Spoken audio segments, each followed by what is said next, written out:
Boa tarde, meus amigos.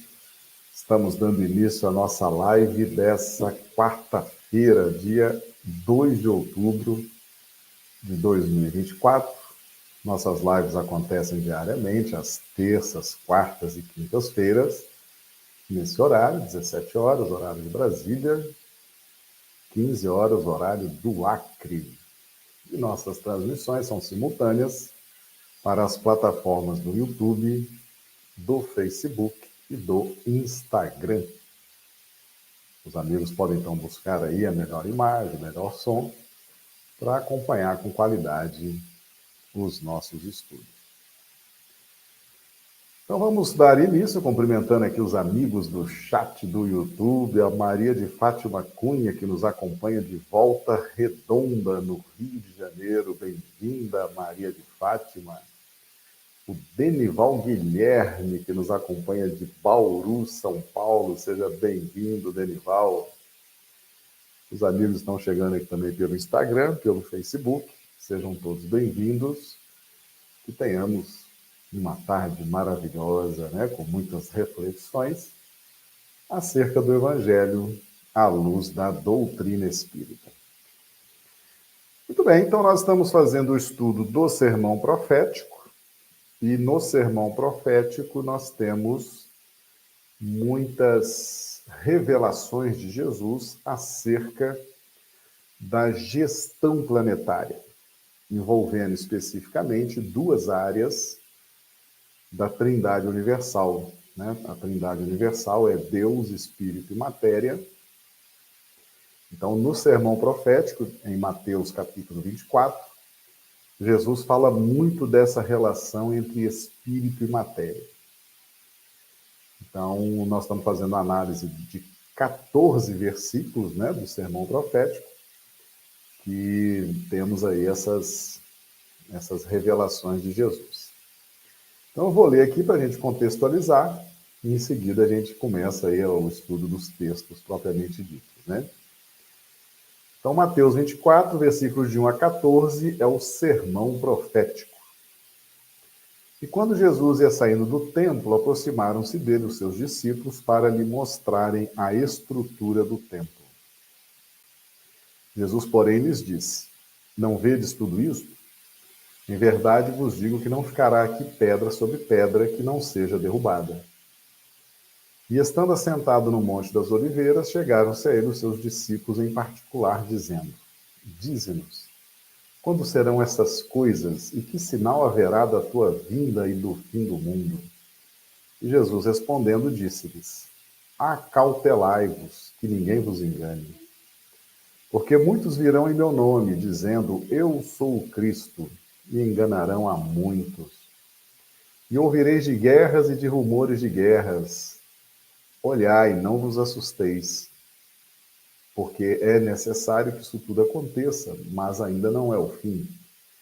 Porquanto se levantará nação contra nação e reino contra reino, e haverá fomes e pestes e terremotos em vários lugares. Mas todas estas coisas são o princípio de dores. Então vos hão de entregar para serdes atormentados, e matar-vos-ão, e sereis odiados de todas as nações por causa do meu nome. Nesse tempo, muitos serão escandalizados, e trair-se-ão uns aos outros, e uns aos outros se odiarão. E surgirão muitos falsos profetas, e enganarão a muitos. E por se multiplicar a iniquidade, o amor de muitos esfriará. Mas aquele que perseverar até o fim, esse será salvo. E este evangelho do reino será pregado em todo o mundo, em testemunho a todas as nações, e então virá o fim. Nós estamos fazendo uma análise mais detalhada nesse momento dos versículos 1 e 2. E quando Jesus ia saindo do templo, aproximaram-se dele os seus discípulos para lhe mostrarem a estrutura do templo. Jesus, porém, lhes disse: Não vedes tudo isso?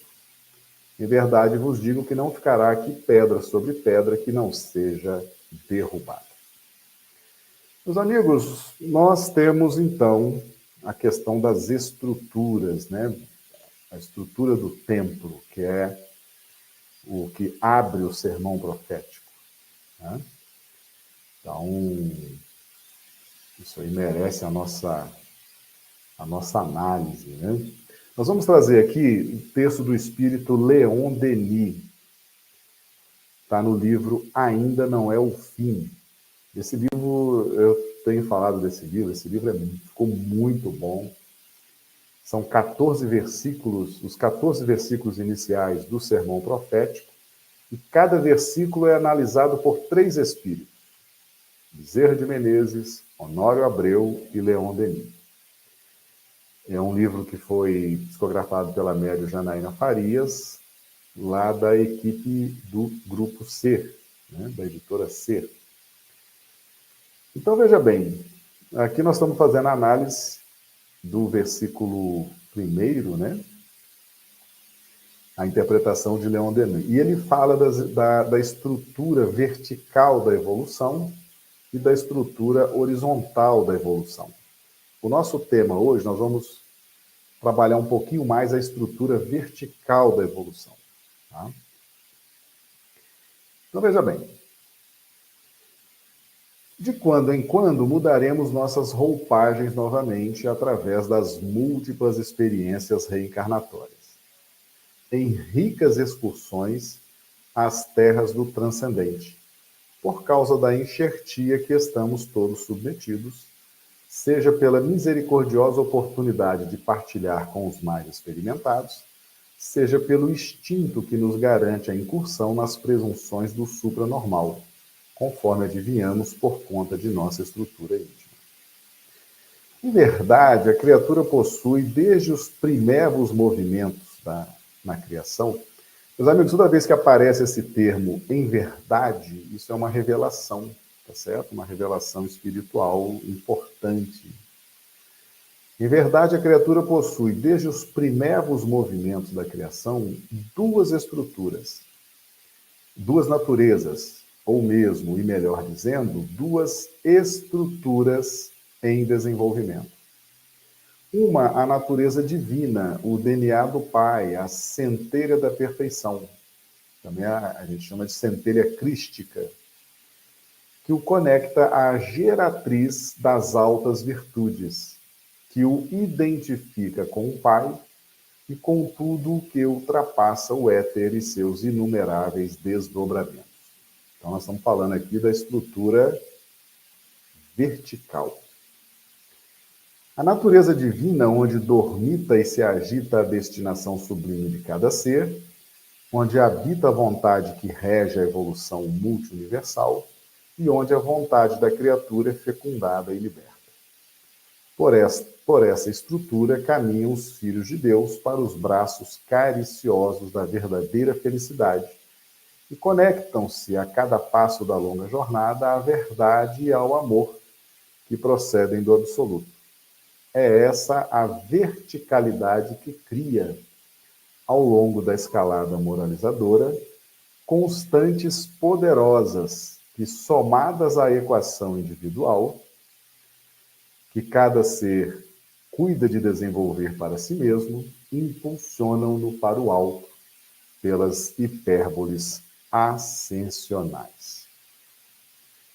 Muito interessante, né? E aí nós temos aqui, a Leon Denis vem falar então agora da outra natureza, que é a natureza material, ou a horizontal. Tá? Mas o nosso tema hoje, nós vamos nos ater aqui mais à estrutura vertical, a estrutura vertical da evolução. Então, todos nós trazemos em nós uma ligação com Deus, certo? Uma ligação íntima com Deus. É como se Deus criasse todas as criaturas do universo e mantivesse uma ligação íntima com cada criatura. E através dessa ligação íntima, nós desenvolvemos as virtudes superiores, certo? Então, veja bem, nós temos uma ligação direta com o Pai e temos uma ligação indireta com o Pai. A ligação direta com o Pai é a estrutura vertical da nossa evolução. A ligação indireta, vamos chamar assim, a ligação indireta com o Pai se dá pela estrutura horizontal ou material. As duas estruturas impulsionam a evolução espiritual, mas cada uma delas guarda uma função, uma natureza específica. Tá? Então, veja bem. Leon Denis fala do instinto, o instinto que nos garante a incursão nas presunções do supranormal, onde, conforme adivinhamos, por conta de nossa natureza íntima. Então, veja bem, todos nós temos um instinto. O que é um instinto? O instinto, ele é um automatismo. Então, nós temos várias áreas por dentro de nós funcionando sob esse título, né, de automatismo. Então, nós temos vários departamentos automatizados funcionando na nossa intimidade espiritual, certo? Então, o instinto, ele é um automatismo regido por uma inteligência perfeita, por isso é que ele é instinto, o instinto não falha. Se você tem fome, o instinto vai encontrar uma forma de te avisar que você está com fome, você precisa se nutrir. Se você está com sede, o instinto vai te avisar que é necessário beber água. Se você está exaurido, o instinto vai te dizer que é necessário dormir, e assim por diante. O instinto é um automatismo que nos garante, ele é perfeito, né? É uma herança, é um presente de Deus para a nossa evolução espiritual. E nós temos o instinto que está relacionado à lei de adoração. É uma das leis morais da parte terceira de O Livro dos Espíritos. E, através do instinto de adoração, nós nos mantemos conectados com o Pai. Cada pessoa vai se conectar com Deus de acordo com a sua capacidade. Essa capacidade, ela é variável, ela é fixa. Todos nós temos a capacidade de nos conectarmos com Deus. Mas ela é variável no que tange às possibilidades individuais. Tanto que Jesus fala, meu Pai, vosso Pai, nosso Pai. Né? Então, a nossa compreensão de Deus, ela varia de acordo com a evolução espiritual de cada um, com os conhecimentos, de acordo com a capacidade de refletir, de acordo com as conquistas evolutivas de cada um de nós, ao longo das reencarnações, nós vamos tendo uma capacidade de identificação com Deus. A de Jesus é uma capacidade muito maior do que a nossa. Ele declara que eu e o Pai somos um, ou seja, Jesus, a vontade de Jesus e a vontade de Deus estão permanentemente conectadas. A nossa comunicação com o Pai, ela não é da mesma característica de Jesus. Então, Jesus tem um nível de conexão com Deus muito maior, muito superior, muito mais constante do que a nossa conexão com Deus. Isso é fruto dos esforços dele, da evolução dele, do trabalho de evolução de Jesus. Então, ele conquistou essa conexão mais robusta com o Pai. nós estamos no caminho, né? Estamos aí aprendendo, estamos caminhando e um dia chegaremos também a essa condição. Mas o fato é que nós estamos falando de um instinto de natureza espiritual. Por quê? Porque ele nos conecta, independentemente de corpo físico, de estarmos encarnados ou não, é um instinto espiritual, certo? Um instinto espiritual, um instinto essencialmente espiritual. Ele não tem relação com o corpo físico, ele não tem relação com matéria, ele não tem relação com encarnação, certo? Estejamos nós encarnados ou desencarnados, nós temos esse instinto funcionando perfeitamente para essa nossa conexão com o Criador. Ok? Então, veja bem, nós temos então esse instinto que é a nossa centelha crística, né? Que vai um dia se transformar numa ligação. Por que que Jesus é o Cristo? Nós temos o Espírito Jesus, o indivíduo Jesus, o Espírito criado simples e ignorante, como todos os espíritos, Jesus, e temos o Cristo. O que é o Cristo? É exatamente esse instinto, ou essa centelha crística desenvolvida, tá certo? Então, o Cristo é um adjetivo ao Espírito Jesus. Então, o Espírito Jesus adquiriu, desenvolveu, aprimorou o seu instinto de adoração, ou a centelha da perfeição, ou a centelha crística, ele aprimorou esse instinto que alcançou a condição de Cristo. Então, o Cristo é o desenvolvimento, a ampliação, a evolução do instinto de adoração. Então, o Espírito Jesus possui a condição de Cristo. Nós somos espíritos, assim como Jesus, mas nós temos a centelha crística. Então, nós somos Cristos em potencial.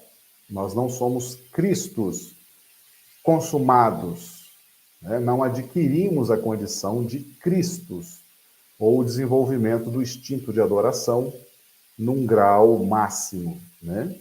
Então, nós trazemos em nós a condição crística, mas na condição de centelha crística.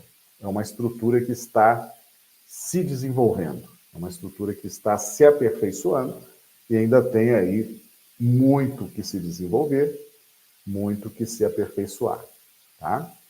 Mas essa centelha crística, ela se conecta à geratriz, é o nosso DNA divino, tá certo? Nos conecta à geratriz das altas virtudes. Aonde que está a geratriz das altas virtudes? Está em Deus.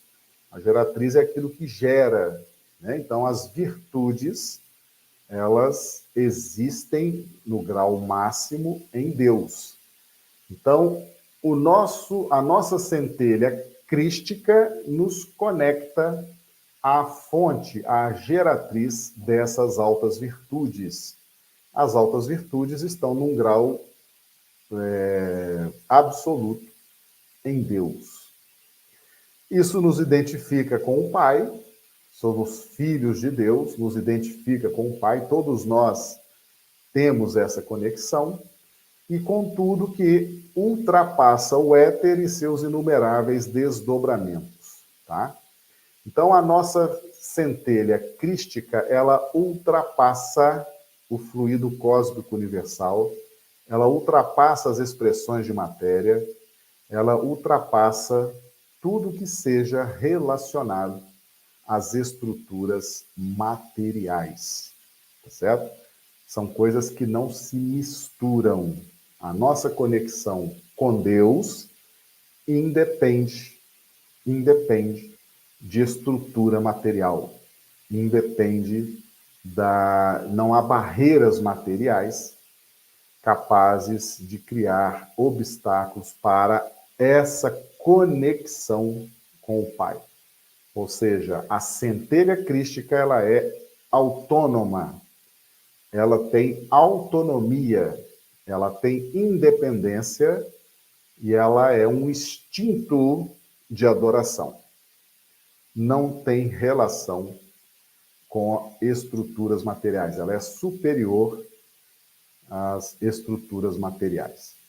Isso é uma informação muito boa, muito interessante, porque prova que a nossa conexão com Deus, ela é constante, ela é permanente. Podemos ter uma conexão como a de Jesus, que é uma conexão robusta, forte, né? Se a gente fizesse uma analogia, né? Seria um sinal de Wi-Fi muito forte, muito potente, muito rápido, de grande desenvoltura, de grande desenvolvimento. Mas nós temos também o nosso sinal de Wi-Fi com Deus, né? Ele é menos potente, ele é mais, vamos dizer assim, mais acanhado, né? Mas ele existe, ele é real, tá certo? Então, a conexão com o Pai varia de acordo com a evolução espiritual de cada um de seus filhos, tá certo? E a matéria não é capaz de apagar a centelha crística. Isso é muito importante, tá? A matéria, por mais que ela possa criar algum tipo de embaraço, mas a partir do momento em que a criatura movimenta a sua vontade na direção do alto, não há obstáculos. Não há obstáculos de natureza material, não há obstáculos que possam impedir essa conexão, tá certo? Então, muito importante esse conceito de centelha crística, o conceito de absoluto, né? De conexão absoluta, conexão permanente. Nada pode impedir que você pare, faça uma prece, que você pense em Deus, que você se concentre em Deus. Você tem à sua disposição 24 horas por dia esse mecanismo, tá certo? Então é muito importante a gente ter esse tipo de informação, esse tipo de conhecimento. Tá? E prossegue aqui Leon Denis. A natureza divina onde dormita e se agita a destinação sublime de cada ser, onde habita a vontade que rege a evolução multiuniversal. Qual a vontade que rege a evolução multiuniversal? A vontade de Deus. E onde a vontade da criatura é fecundada e liberta. Tá? Então, a vontade de Deus rege a evolução dos universos. A nossa vontade, ela é fecundada pela vontade de Deus. Tá certo? Então, a vontade da criatura é fecundada e liberta. Tá? Por essa estrutura, caminham os filhos de Deus para os braços cariciosos da verdadeira felicidade e conectam-se a cada passo da longa jornada à verdade e ao amor que procedem do absoluto.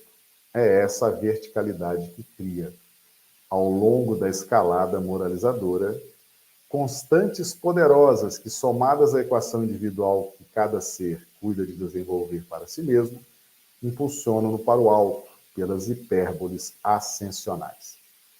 Eu quero chamar a atenção dos amigos para esse parágrafo anterior. A natureza divina, onde dormita e se agita a destinação sublime de cada ser, onde habita a vontade de Deus, que rege a evolução universal, e onde a vontade da criatura é fecundada e liberta. Então, veja bem, a nossa vontade, podemos dizer que na centelha crística, a centelha crística tem uma relação muito íntima com um departamento da nossa mente, que eu diria que é o departamento mais importante, né? Porque ele é o poder mental, em última instância, que é a vontade. Esse estudo é um estudo fascinante, o livro Pensamento e Vida, capítulo 2, foi ditado pelo Espírito Emmanuel, psicografia de Chico Xavier. Então, a nossa vontade tem relação direta com a centelha crística, ok? Então, essa vontade está relacionada à vontade de Deus, tá certo? Mas veja bem, essa vontade, a nossa vontade, ela precisa ser fecundada e liberta. O que significa isso? Quem vai fecundar a nossa vontade? Como que há essa fecundação? Como que essa vontade será liberta? Então, percebe-se pelo texto, pela análise do texto, que a nossa vontade, ela não se encontra ligada qualitativamente com a vontade de Deus. Ela está ligada estruturalmente com a vontade de Deus. Tá certo? Então, Deus colocou em nós a centelha crística e ligou a centelha crística com a vontade. A vontade é o superintendente da casa mental. Essa vontade pode ser fecundada, deve ser fecundada e liberta. Em outras palavras, é preciso que alguém fecunde, que alguém nos ajude na libertação da vontade. Quem? Jesus. Mas, Marcelo, então nós somos dependentes de Jesus? Sim. Nós já fizemos aqui uma live, aliás, várias lives, né? Falando das bodas de Caná. O que simboliza as bodas de Caná? O casamento, né? O casamento. Essa dinâmica de fecundação. Então, quem nos fecunda a vontade, quem nos fecunda a centelha crística é Jesus. Tá certo? Por que Jesus? Porque ele é a mais alta autoridade, ele é um especialista em fecundação e libertação da nossa vontade.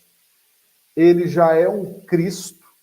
Então, quem já é um Cristo tem a conexão da fecundação. Então, a fecundação envolve capacidade, envolve estatura espiritual, envolve dimensão espiritual, tá certo? Então, quem pode fecundar, quem sabe fecundar a nossa vontade é o Cristo. Somente um Cristo pode fecundar a centelha crística daqueles espíritos que estão ainda com a centelha crística. Entende? É uma questão de capacidade, né? Só um Cristo sabe o que fazer.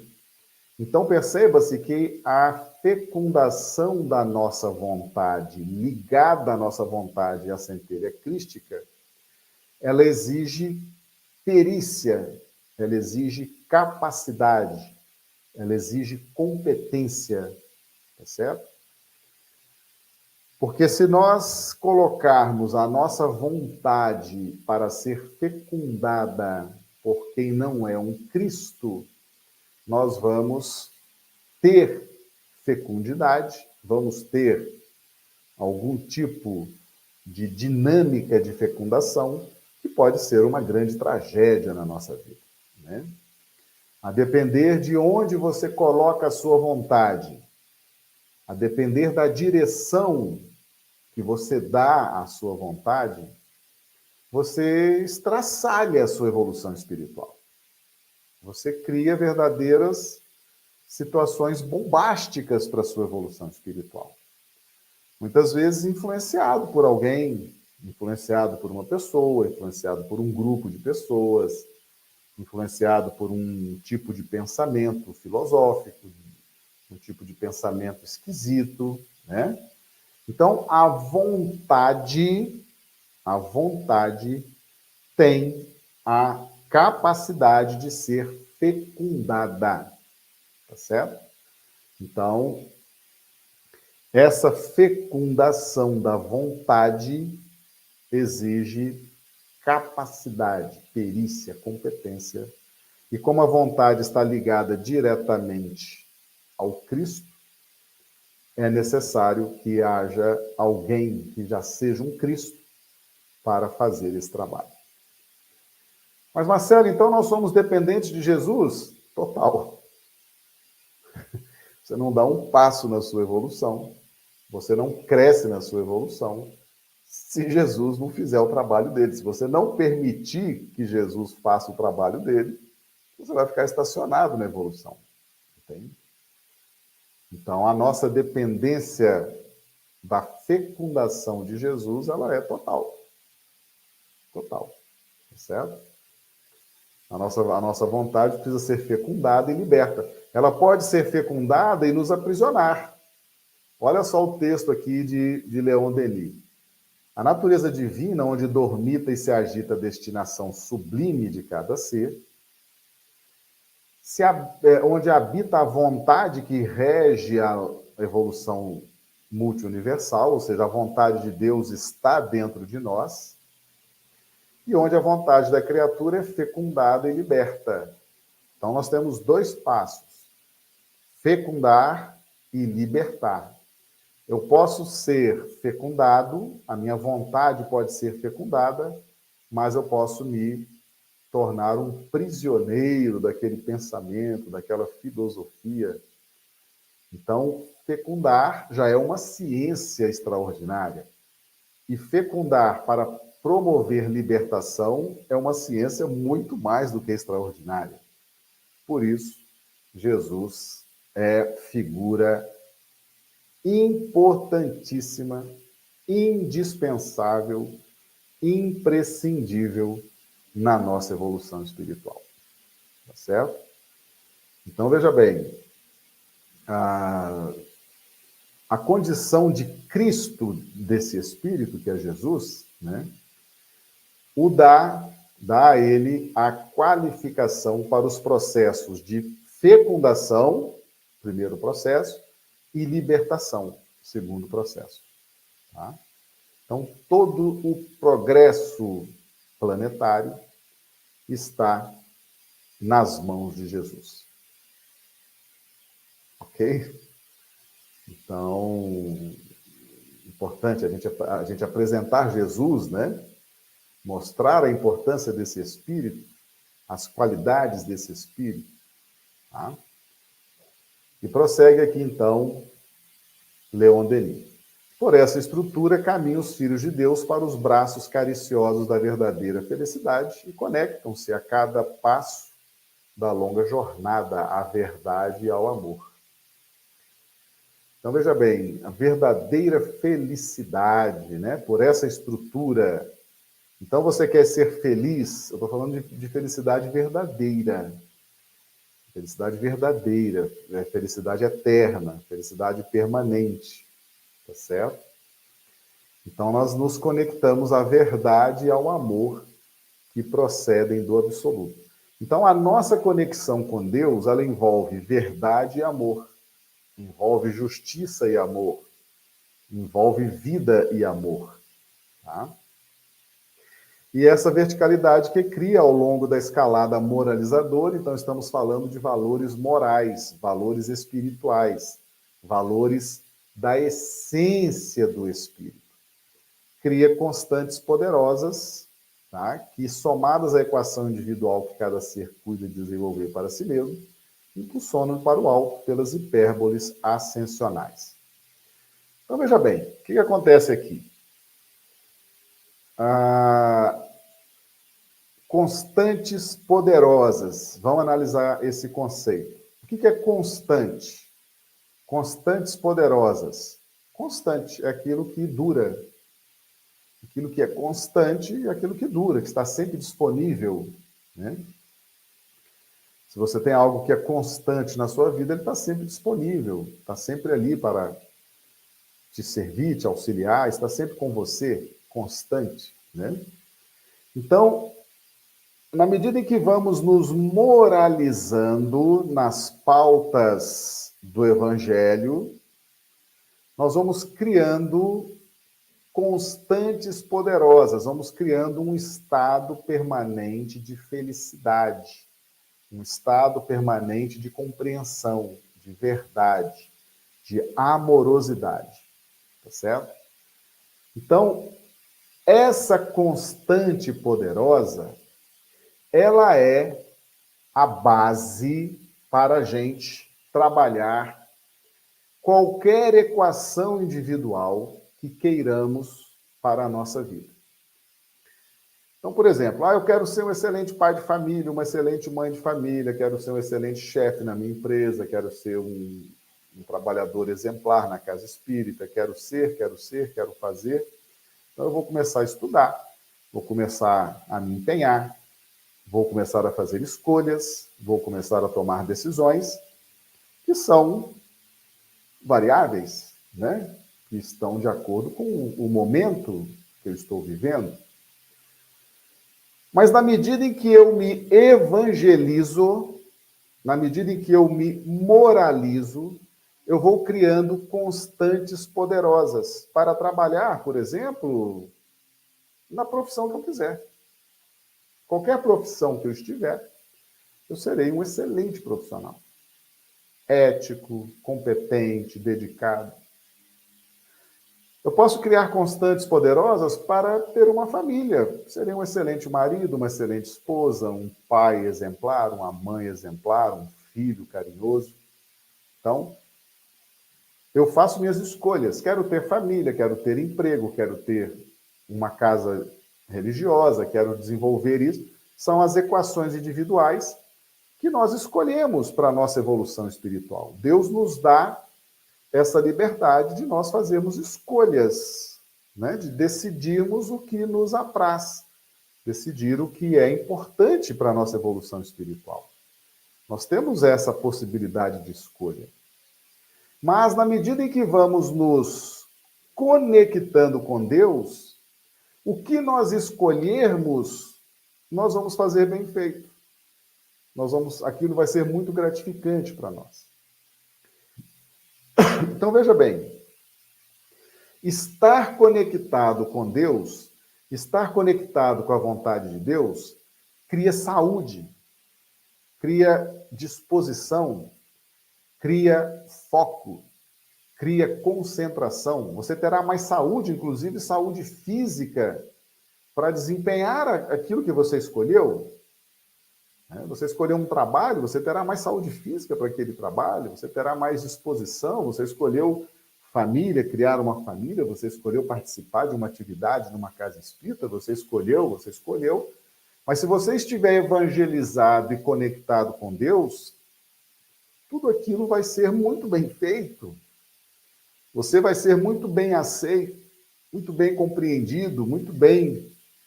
Você vai ter uma fluidez naquelas atividades que você escolheu, as equações individuais que você escolheu para a sua jornada evolutiva. Característica da centelha divina, característica da nossa conexão com o Pai. Ela não pode ser retirada de nós. São as constantes poderosas.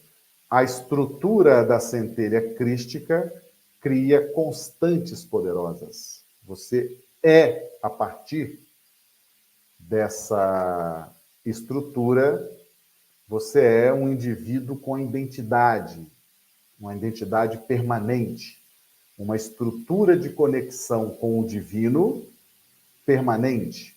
Isso não pode ser retirado de você. Isso é seu. Isso é uma conquista sua. Isso é inalienável, tá certo? Diferentemente das estruturas materiais, que são estruturas que podem ser retiradas porque elas não fazem parte, elas não são da estrutura divina, elas não geram constantes poderosas, tá certo? Um exemplo que a gente tem trazido aqui na questão da destruição do templo, né? Bem a propósito aqui do sermão profético, Jesus fala que o templo de Jerusalém seria destruído em 3 dias, não ficaria pedra sobre pedra.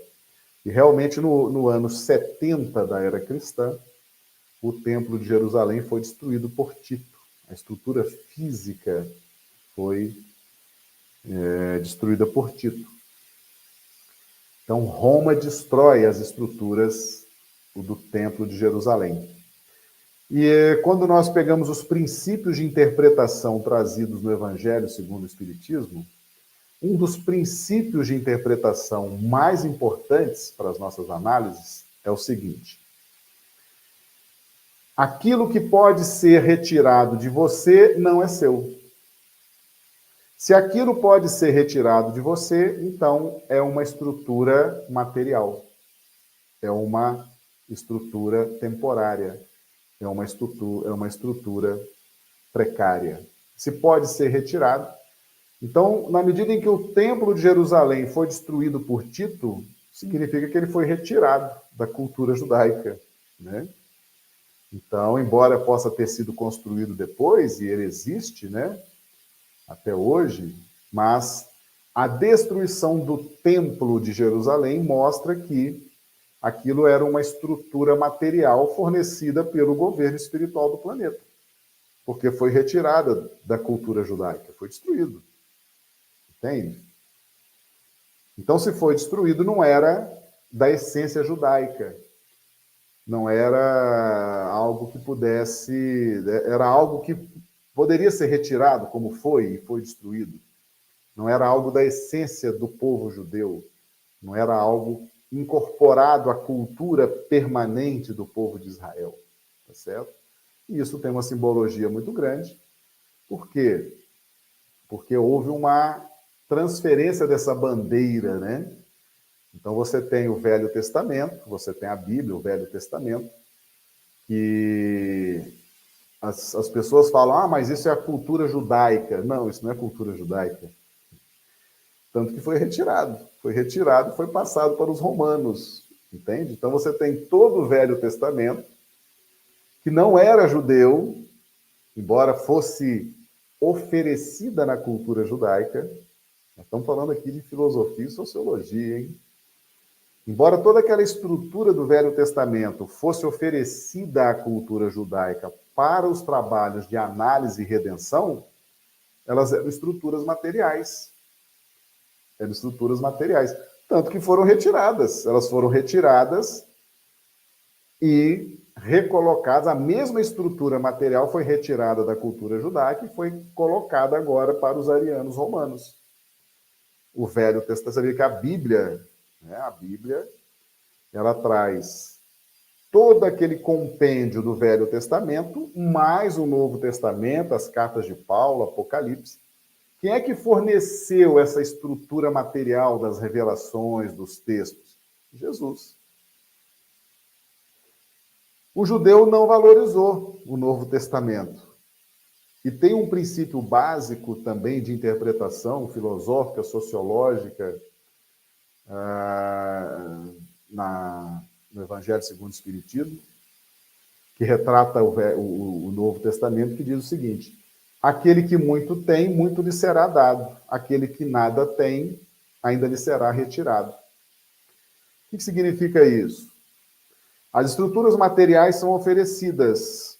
Você tem o Velho Testamento sendo espargido naquele braço daquele grupamento exilado de Capela, que eram os judeus. Aí você tem, em sequência, o Evangelho. Tá? Eles valorizaram? Não, não valorizaram. Então, aquele que nada tem, o pouco que tem, ainda lhe será retirado.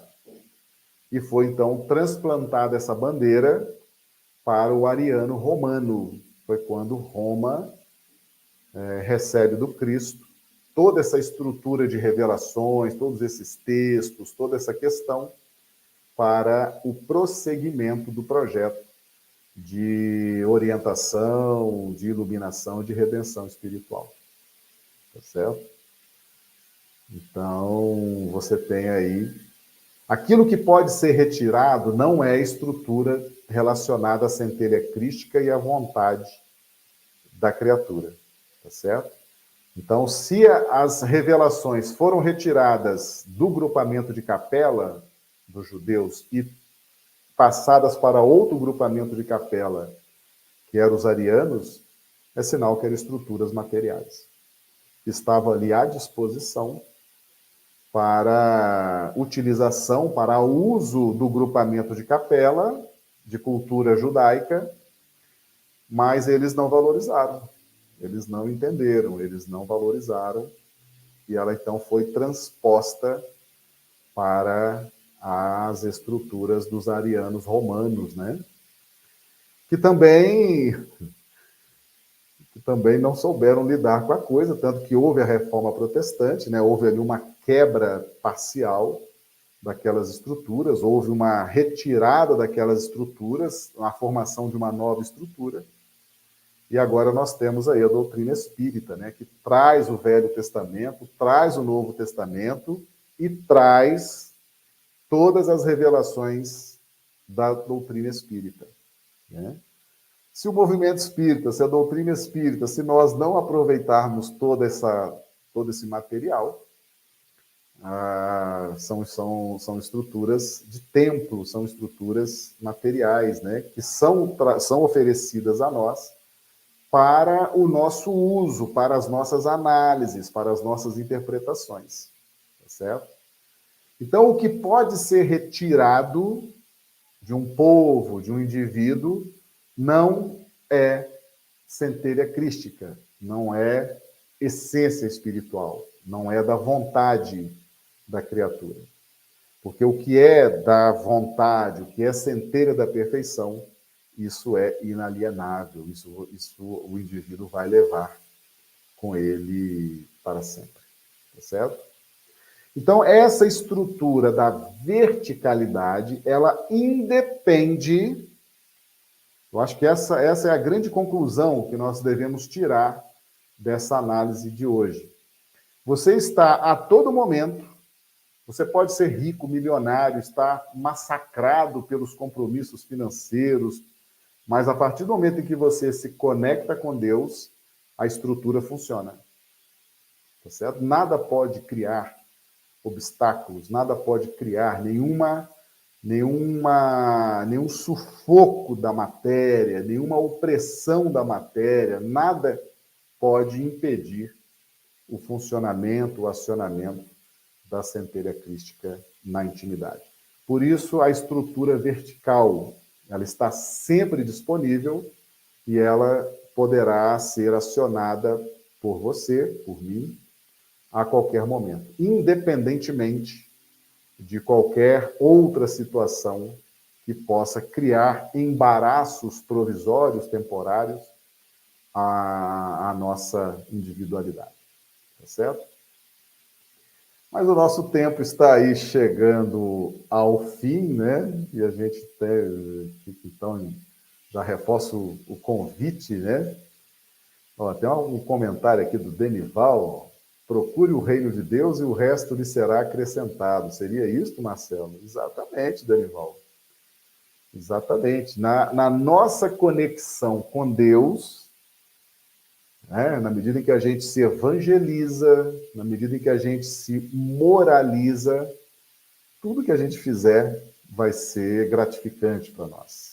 Qualquer atividade, qualquer investimento, qualquer trabalho será gratificante para nós. Por quê? Porque nós vamos fazer bem feito, nós vamos fazer com dedicação, nós vamos fazer com respeito, e aquilo vai gerar simpatia, vai gerar agradecimento, vai gerar reconhecimento, e será sempre muito gratificante, né? Procure primeiro o reino de Deus e tudo mais vos será acrescentado. O reino de Deus é o reino da alegria, é o reino do amor, o reino da verdade. E se a gente tiver nessa vibração, qualquer atividade que a gente fizer, qualquer equação provisória que a gente entender que seja importante para nós, será muito bem executada, né, em bases muito gratificantes. Viu? Muito interessante aqui o seu comentário, viu, Danival? Meus amigos, nós agradecemos, então. Eu faço um convite. Daqui a pouquinho, às 19h30, eu estarei participando de uma live junto com outros colegas magistrados, né, na Associação Brasileira dos Magistrados Espíritas. É uma live relacionada a essa semana comemorativa, né, do nascimento de Kardec. Kardec nasce em 3 de outubro de 1804, em Lyon, na França, né? E então nós vamos fazer uma live hoje, seremos 4 participantes, 19h30, né? No canal da Associação Brasileira dos Magistrados Espíritas, tem um canal no YouTube, tá certo? Então, se o pessoal quiser participar, fica aí o convite, às 19h30, tá bom? E amanhã às 17 horas, a gente dá prosseguimento aos nossos estudos.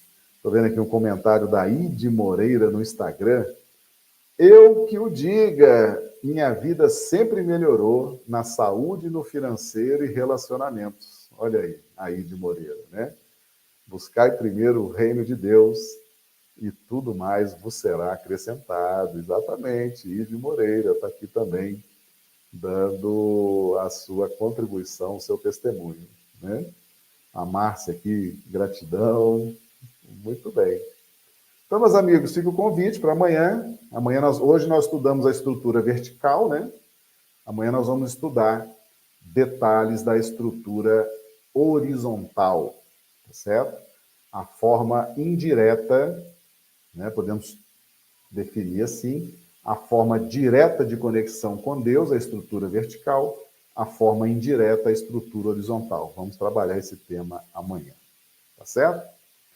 Agradeço, então, o carinho de todos, a presença sempre muito importante de todos vocês. Renovamos o convite para os estudos de hoje à noite, 17h30, e amanhã, hoje, 19h30, e amanhã, 17 horas. Que Jesus nos dê uma noite de quarta-feira maravilhosa, uma noite de sono reparador das nossas energias, e amanhã continuamos os nossos estudos. Grande abraço a todos, muito obrigado.